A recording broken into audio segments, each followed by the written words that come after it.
It gets real in that field, ladies and gentlemen. Things are starting to tighten out west. Both these teams are trying to avoid the play-in tournament. It's Klay Thompson and the Golden State Warriors hosting Kawhi Leonard and the Los Angeles Clippers. How about the Claw trying to set the tone early? His team remains winless since they acquired Russell Westbrook. There's Brody finding Kawhi. Good idea. The Claw had 21 points in this one. Paul George really struggled from the field, just 3 of 15. He didn't make some plays, though. That dime to Brody attacking the rim. And then PG calling his own number. There's one of the 3 field goals that he got to drop. Clippers got some motion as we get closer to the locker room. How about Paul George looking and finding Leonard for 3? He rattles it home, and at the half, it's the Clippers looking like money. They're up 56-45. But in the third quarter, things would change. During this Golden State Warriors dynasty, they have been known to be just an unreal third quarter team. Poole inside, Klay outside. Thompson had 19 and a career high 11 rebounds, but he played second fiddle to the Poole party. Jordan, even when he misses, good things happening. How about the hustle from Poole to get back in this play, get a second look, and you know he ain't missing 2 in a row. When that tongue come out, that means the Warriors are probably doing some really good things offensively. A 22-point third quarter leads Jordan Poole to a 34-point night. The Warriors explode on the Clippers. They outscore them 70-35 in the second half of this basketball game to stun LA in a 115-91 defeat. The Warriors improved to 33-30, while the Clippers fall 2 games back in the loss column, 33-32 on the season.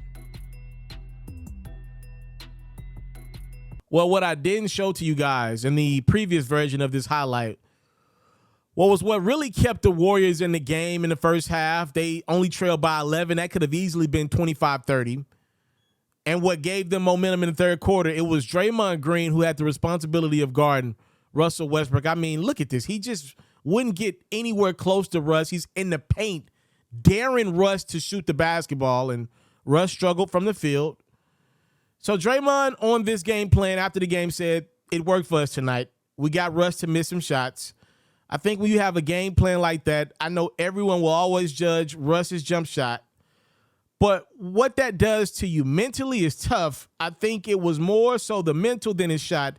He's been shooting the ball well. I think he's shooting like 33 or 34% from 3. But mentally, that can get tough. I thought we did a good job of sticking with the game plan, and we was able to muck it up on the defensive side. It ended up working out for us. Yeah, Draymond, don't try to tell me Russ has been shooting the ball well after you just left him pretty much 8 feet between yourself and him. Don't try to do that.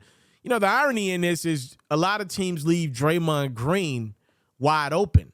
But the difference between Draymond and Russ is Draymond's IQ is so high, and I do believe Draymond is coachable. I know he gives a lot of room to be like, Dre, come on, what were you doing right there? But the brother really does have one of the highest IQs we got in the game. He really does study. And I do believe Draymond's podcast over at The Volume, I do believe it comes for just love for the game. I do believe Draymond is one of the guys that's in love with the game of basketball. And one of the reasons why I don't think he shoots a lot is because he understands that his shot doesn't fall often. Like, I think he's overthinking it. Like, I remember when Draymond, coming out of Michigan State, was actually a decent three-point shooter in this league for the Warriors for a few years.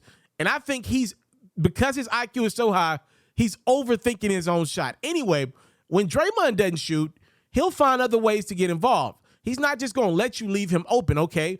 I'm 6'7", 6'8". I'm not the point guard of my team. I'm running point forward. So I can go set some down screens. I'm not just going to let you, as a defender, slump in the lane with me wide open.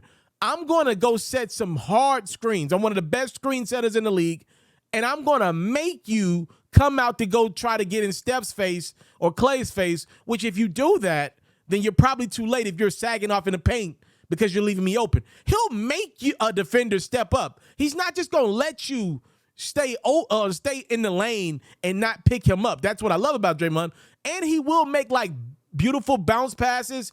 The Warriors are an astute team. They know teams are going to leave Draymond open. So he'll make good, bounce passes, good. He'll find cutters. The Warriors do a lot of cutting, and he'll find those guys with some dimes if you just leave him wide open. Draymond's going to make himself useful on the court, period. You're going to feel him. And it makes it tough to just not defend him because he's in your head, ironically. This Russell Westbrook thing, though, it's bad, y'all. It's bad.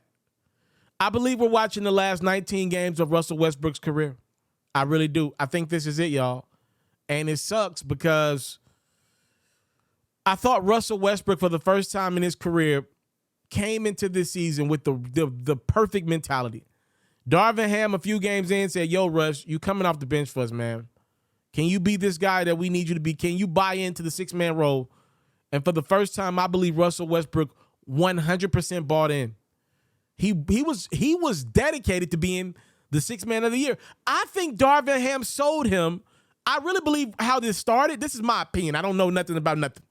I think Darvin Ham sold him on averaging a triple-double off the bench.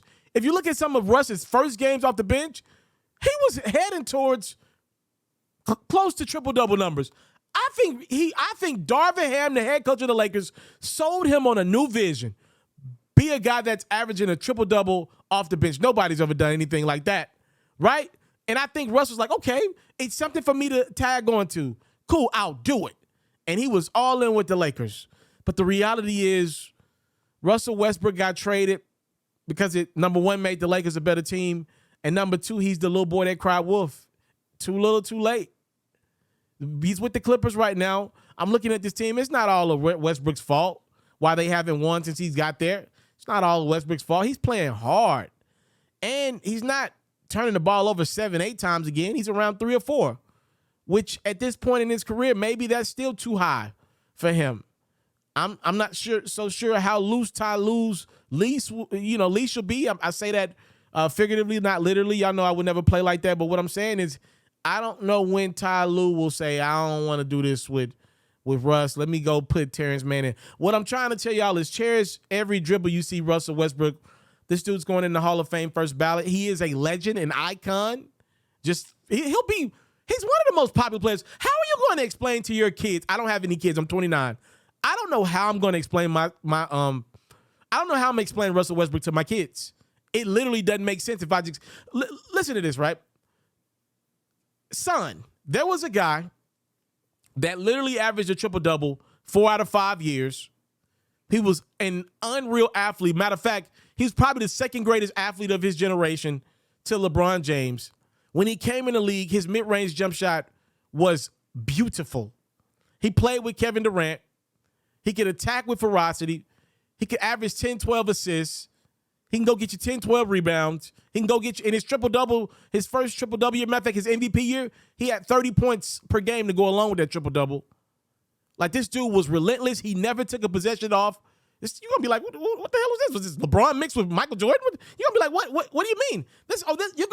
Your kid's going to be like, this is the greatest player of all time. And I'm going to have to explain to my kid, you know what? Nah, he wasn't the greatest player of all time.